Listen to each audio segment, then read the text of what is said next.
હાય દોસ્તો, સ્વાગત છે તમારું મારી યુટ્યુબ ચેનલ ધારાસ કિચનમાં. દોસ્તો, આજે હું તમારી સાથે શેર કરીશ સ્પ્રિંગ રોલની રેસીપી. આ સ્પ્રિંગ રોલ આપણે મેંદાના લોટ વગર એકદમ હેલ્ધી રીતના ઘઉંના લોટમાંથી બનાવવાના છે, જે બાળકોને પણ ખૂબ જ ભાવશે. તો બહાર મળે તેવા સ્પ્રિંગ રોલ આપણે ઘરે પણ સરળતાથી બનાવી શકીએ છીએ. તો ચાલો બનાવવાની શરૂઆત કરીએ. મેંદાના લોટ વગર ઘઉંના લોટમાંથી હેલ્ધી તેવા સ્પ્રિંગ રોલની રેસીપી. તો તેની સામગ્રી આ પ્રમાણે છે: ઘઉંનો લોટ, સ્લાઇસમાં કટ કરેલું કોબી, સ્લાઇસમાં કટ કરેલા કેપ્સિકમ, સ્લાઇસમાં કટ કરેલા ગાજર, સ્લાઇસમાં કટ કરેલી ડુંગળી, લીલી ડુંગળીના પાન અને લીલી ડુંગળીનો ઉપરનો ભાગ. તેમાં વપરાતા બીજા મસાલાની સામગ્રી આ પ્રમાણે છે: તો મરી પાવડર, ચોપ કરેલું આદું, ચોપ કરેલા લીલા મરચાં, તેલ, tomato ketchup, vinegar, red chilli sauce અને મીઠું. હવે આપણે સ્પ્રિંગ રોલ બનાવવા માટે એક બાઉલ લીધું છે. તેની અંદર 1.5 કપ જેટલો ઘઉંનો રોટલી માટેનો ઝીણો લોટ ઉમેરી દઈએ.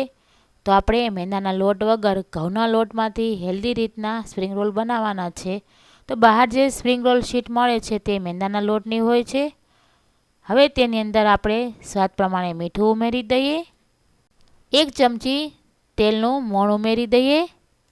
તો તેલને આપણે લોટ સાથે સારી રીતના મિક્સ કરી લઈએ.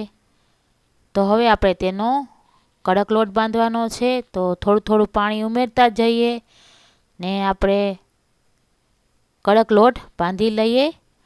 તો સાવ એકદમ કડક નહીં અને સાવ રોટલી જેવો નરમ લોટ નહીં, તેવી રીતના આપણે લોટ બાંધવાનો છે. તો એકસાથે પાણી નથી ઉમેરવાનું, થોડું થોડું કરીને આપણે પાણી ઉમેરીએ અને લોટને એકદમ સરસ રીતના બાંધી લઈએ. તો દોસ્તો, તમે જોઈ શકો છો લોટ એકદમ સરસ ભેગો થઈ ગયો છે. તો તેને થોડું ઉપરથી પાણી આપણે લગાવીને ફરીથી તેને એકદમ સરસ રીતના મિક્સ કરી લઈએ. તો લોટ આપણો એકદમ સરસ બંધાઈ ગયો છે. તો તમે જોઈ શકો છો એકદમ આવી રીતના 1 કપમાંથી 4 થી 5 ચમચી જેટલું પાણી વધ્યું છે. તો ફરીથી તેને આપણે મસળીને ભેગો કરી લઈએ. લોટ એકદમ સરસ બંધાઈ ગયો છે. હવે તેની ઉપર 1 ચમચી જેટલું તેલ ઉમેરીને લોટને આપણે સારી રીતના મસળી લેવાનો છે.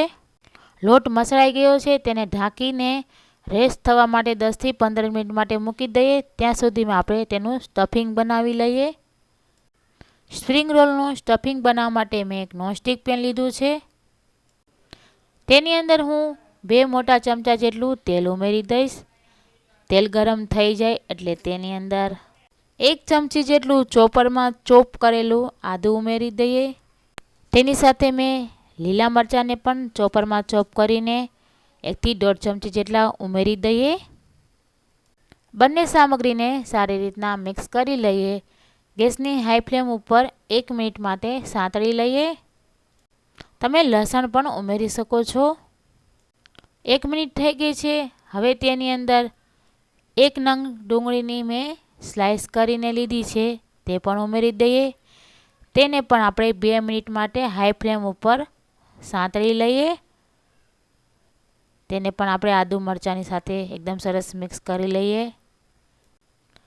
હવે તેને 2 મિનિટ પછી હલાવી લઈએ. ડુંગળીને આપણે સાવ ગોલ્ડન બ્રાઉન કલરની નથી કરવાની, ફક્ત તેને તેલની અંદર સાંતળવાની જ છે. તો તેની અંદર હવે આપણે લીલી ડુંગળીનો ઉપરનો ભાગ ઉમેરી દઈએ. તેને પણ આપણે મિક્સ કરીને સાંતળી લઈએ. લીલી ડુંગળીનો ઉપરનો ભાગ એકદમ સરસ સાંતળાઈ ગયો છે. હવે બીજા સ્ટફિંગમાં આપણે 1 મોટા કેપ્સિકમને આવી રીતના સ્લાઇસમાં પતલા પતલા કટ કરીને લીધા છે, તે પણ ઉમેરી દઈએ. તેને પણ આપણે હાઈ ફ્લેમ ઉપર સાંતળી લઈએ. હાઈ ફ્લેમ ઉપર બધી સામગ્રી સાંતળવાની છે, પણ નીચે તે ચોંટી ન જાય તેનું ખાસ ધ્યાન રાખવું. કેપ્સિકમ પણ આપણે સાંતળી લીધું છે. હવે આપણે તેની અંદર ગાજરની આવી રીતના પતલી પતલી સ્લાઇસ કરીને લીધા છે, તે પણ ઉમેરી દઈએ. તમે ગાજરને મોટી ખમણીથી ખમણીને પણ ઉમેરી શકો છો. તેની અંદર આપણે સ્વાદ પ્રમાણે મીઠું ઉમેરી દઈએ. તેને પણ હલાવીને મિક્સ કરી લઈએ.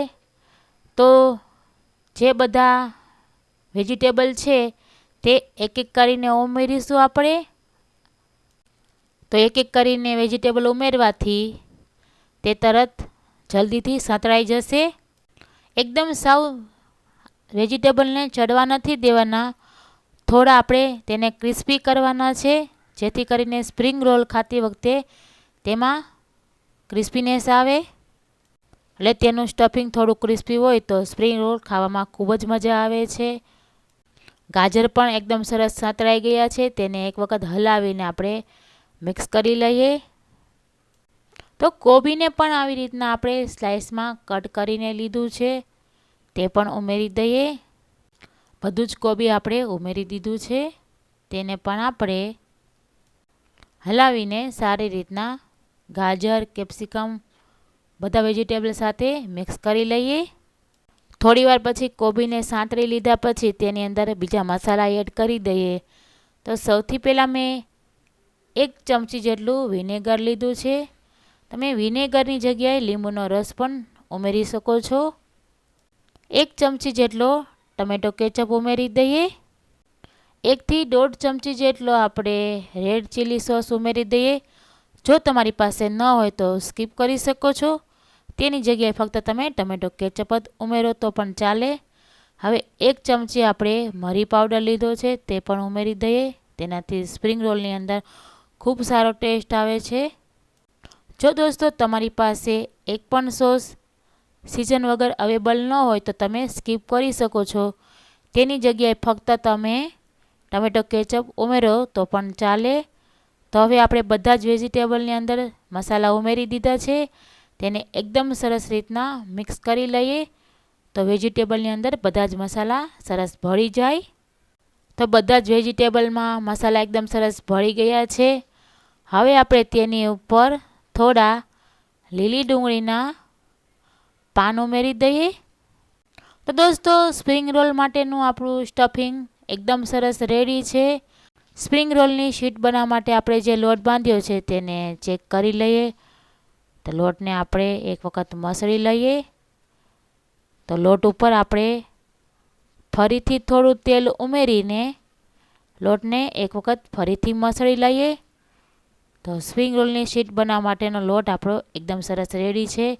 આવી રીતના હાથમાં આપણે થોડો લોટ લઈને આવી રીતના રોલ વાળી દઈએ. તેમાંથી મીડિયમ સાઇઝના લુવા કરી લઈએ. તમારે જો મોટી સ્પ્રિંગ રોલની શીટ બનાવવી હોય તો તમે મોટા લુવા વાળી શકો છો. મેં અહીં મીડિયમ સાઇઝના લુવા વાળ્યા છે. તો આવી રીતના બીજો ભાગ પણ રોલ કરીને તેના પણ લુવા બનાવી લઈએ. 14 જેટલા લુવા વળ્યા છે. તો હવે આપણે તેને વણી લઈએ. તો આપણે પાટલી ઉપર આવી રીતના એક લુવો લઈને તેને કોરો લોટ લગાવી લઈએ. તેને આપણે મીડિયમ સાઇઝની પૂરી વણી લઈએ. એક પૂરી આપણે વણી લીધી છે. તેવી જ રીતના આપણે બીજો લુવો લઈને તેને પણ કોરો લોટ લગાવીને મીડિયમ સાઇઝની પૂરી વણી લઈએ. બીજી પણ આપણે મીડિયમ સાઇઝની પૂરી વણી લીધી છે. તો બંનેની સાઇઝ સરખી છે તે ચેક કરી લેવાનું. તો હવે જે પૂરી આપણે વણી છે તેની ઉપર ચમચીની મદદથી આ પૂરી ઉપર તેલ લગાવી લઈએ. તેની પર આપણે થોડો કોરો લોટ છાંટી દઈએ. અને આપણે જે બીજી પૂરી વણેલી છે તે પણ તેની ઉપર મૂકીને આવી રીતના આંગળીઓની મદદથી દબવી દેવાની, જેથી કરીને તે પૂરી એકદમ સરસ ચોંટી જાય. તો હવે તેની ઉપર થોડો કોરો લોટ લગાવીને તેને આપણે પતલી સાઇઝની રોટલી વણી લેવાની છે. તો આ રોટલી પર થોડું તેલ લગાવીને કોરો લોટ છાંટીને રોટલી વણવાથી બંને પડ છૂટા પડી જશે. તો આપણી પતલી સાઇઝની રોટલી એકદમ સરસ રેડી છે. તેવી જ રીતના બીજું લોયું લઈને તેને પણ કોરો લોટ લગાવીને પૂરી મીડિયમ સાઇઝની વણી લઈએ. તેની ઉપર તેલ આપણે લગાવી લઈએ અને થોડો કોરો લોટ છાંટીને બીજી સાઇઝની પૂરી મૂકીને તેને પણ આપણે સ્પ્રિંગ રોલ માટેની શીટ તૈયાર કરી લઈએ. તેવી જ રીતના આપણે બધી સ્પ્રિંગ રોલની શીટ તૈયાર કરી લેવાની છે. તો આપણે જે સ્પ્રિંગ રોલની શીટ તૈયાર કરી છે તેને શેકવા માટે તવો ગરમ થઈ ગયો છે. તેની ઉપર આવી રીતના આપણે રોટલી મૂકી દઈએ. તો રોટલી ઉપર ડિઝાઇન ન પડે તેવી રીતના આપણે આ રોટલીને શેકવાની છે. એક સાઈડ રોટલી શેકાઈ ગઈ છે, તેને આપણે બીજી સાઈડ ફેરવી લઈએ. તો વધારે ડિઝાઇન નથી પાડવાની, ફક્ત આવી રીતના થોડી શેકાઈ જાય તેવી જ રાખવાની છે. બંને સાઈડ રોટલી એકદમ સરસ શેકાઈ ગઈ છે. તેવી જ રીતના આપણે બીજી રોટલી પણ બનાવીને તૈયાર કરી છે, તેને પણ આપણે શેકી લઈએ. તો દોસ્તો વધારે ડિઝાઇન ન પડે તેનું ખાસ ધ્યાન રાખવું. તો દોસ્તો તમે જોઈ શકો છો આપણે બધી સ્પ્રિંગ રોલની શીટ એકદમ સરસ તૈયાર કરી લીધી છે. તો આવી રીતના હું પડને નોખા કરી લઈશ. તો આપણે બધા જ પડ નોખા કરી લીધા છે. તેવી રીતના આપણે જે બાકીની રોટલી બનાવીને રાખી હતી તેના પણ પડ નોખા કરી લઈએ. સ્પ્રિંગ રોલ બનાવતી વખતે તેના માટે આપણે જે સ્લરી તૈયાર કરવાની છે, તો ઘઉંનો લોટ મેં 4 ચમચી જેટલો લીધો છે. તેની અંદર 1/4 કપ જેટલું પાણી ઉમેરીને આપણે સ્પ્રિંગ રોલ બનાવવા માટેની સ્લરી તૈયાર કરી લઈએ. તો સાવ પતલી નથી કરવાની, થોડી ઘટ જ રાખવાની છે, જેથી કરીને સ્પ્રિંગ રોલ બનાવતી વખતે તેલની અંદર છૂટા ન પડે. તો આપણી એકદમ સરસ સ્લરી તૈયાર છે. તો દોસ્તો હવે આપણે સ્પ્રિંગ રોલ બનાવવાના છે, તેના માટે આપણે જે શીટ તૈયાર કરી છે તે લઈ લીધી છે. તેને આપણે એક પાટલી પર મૂકીને તેને એક સાઈડ આપણે જે સ્ટફિંગ તૈયાર કર્યું છે તે મૂકી દઈએ. સ્ટફિંગ મૂક્યા પછી જે જગ્યા ખાલી રહે છે ત્યાં આપણે જે સ્લરી બનાવેલી છે તેને લગાવી લઈએ. તો જે સ્લરી લગાવેલો ભાગ છે તે બંને ભાગને આપણે સ્ટફિંગની ઉપર આવી રીતના ફોલ્ડ કરી દઈએ. તો ફોલ્ડ કરેલા ભાગ ઉપર આપણે આવી રીતના સ્લરી લગાવી લેવાની છે. તો સ્લરી લગાવેલા આ ભાગને આપણે આવી રીતના સ્ટફિંગની ઉપર રોલ વાળી દેવાનો છે. જે સ્ટફિંગ બહાર નીકળી ગયેલું હોય તેને થોડું અંદર નાખી દેવાનું. તો આવી રીતના બંને જે ખૂણા છે તેને આપણે આવી રીતના રોલ વાળવાનો છે. તો જે ખાલી જગ્યા છે ત્યાં આપણે સ્લરી ખાસ કરીને લગાવવાની, જેથી કરીને રોલ તેલમાં તળતી વખતે છૂટા ન પડે. તો હવે આપણે આવી રીતના ટાઈટ રોલ વાળી દઈએ. તો તમે જોઈ શકો છો આપણો સ્પ્રિંગ રોલ તૈયાર છે. તેવી જ રીતના હું તમને બીજો પણ સ્પ્રિંગ રોલ કરીને બતાવી દઈશ. તો આપણે સ્પ્રિંગ રોલની શીટ લીધી છે, તેની ઉપર આપણે એક સાઈડ આવી રીતના સ્ટફિંગને મૂકી દઈએ. સ્ટફિંગ મૂકી દીધા પછી જે આપણો ખાલી જગ્યાનો ભાગ છે ત્યાં આવી રીતના સ્લરીને લગાવી લઈએ. તો સ્લરી લગાવેલા ભાગને આપણે સ્ટફિંગની ઉપર આવી રીતના ફોલ્ડ કરી દઈએ. ફોલ્ડ કરેલા ભાગની ઉપર ફરીથી સ્લરી લગાવી લઈએ. જે ખાલી ભાગ છે તેને આવી રીતના સ્લરીની ઉપર ફોલ્ડ કરતા જઈએ ને આવી રીતના આપણે ટાઈટ રોલ વાળી લઈએ. તો જે ખાલી ભાગ છે ત્યાં આપણે જે સ્લરી છે તે લગાવી લઈએ ને તેનો એકદમ સરસ આપણે રોલ વાળી લઈએ.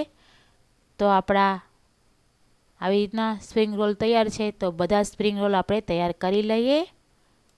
તો દોસ્તો તમે જોઈ શકો છો આપણા બધા સ્પ્રિંગ રોલ બની ગયા છે. તેને હવે તળી લઈએ. તો મેં પહેલેથી તેલ ગરમ કરવા મૂકી દીધું હતું. તે તેલ ગરમ થઈ ગયું છે કે નહીં તેને ચેક કરી લઈએ. તો આવી રીતના આપણે એક રોટલીનો કટકો તેલની અંદર ઉમેરી દઈએ. તો તેલ એકદમ સરસ ગરમ થઈ ગયું છે. જે આપણે સ્પ્રિંગ રોલ તૈયાર કર્યા છે તેને તેલમાં ઉમેરી દઈએ ને ગેસની મીડિયમ ફ્લેમ ઉપર આપણે તળી લઈએ. મીડિયમ ફ્લેમ ઉપર તળવાથી આપણા સ્પ્રિંગ રોલ એકદમ સરસ ક્રિસ્પી બનશે અને ખાવામાં ખૂબ જ મજા આવશે. તો આપણે એક એક કરીને આવી રીતના ફેરવતા જઈએ. બધી બાજુથી આપણા સ્પ્રિંગ રોલ ગોલ્ડન બ્રાઉન કલરના થાય ત્યાં સુધી તળવાના છે. તો દોસ્તો તમે જોઈ શકો છો સ્પ્રિંગ રોલ આપણા એકદમ સરસ ગોલ્ડન બ્રાઉન કલરના થઈ ગયા છે. તેને આપણે તેલમાંથી બહાર કાઢી લઈએ. તેવી જ રીતના આપણે બાકીના જે સ્પ્રિંગ રોલ બનાવ્યા છે તેને પણ તળી લઈએ. તો દોસ્તો, ખાવામાં ક્રિસ્પી લાગે તેવા આપણા સ્પ્રિંગ રોલ બનીને તૈયાર છે. તેને મેં ટમેટો કેચઅપ સાથે સર્વ કર્યા છે. તમને મારી રેસીપી કેવી લાગી તો મને કોમેન્ટ કરીને જરૂરથી જણાવજો.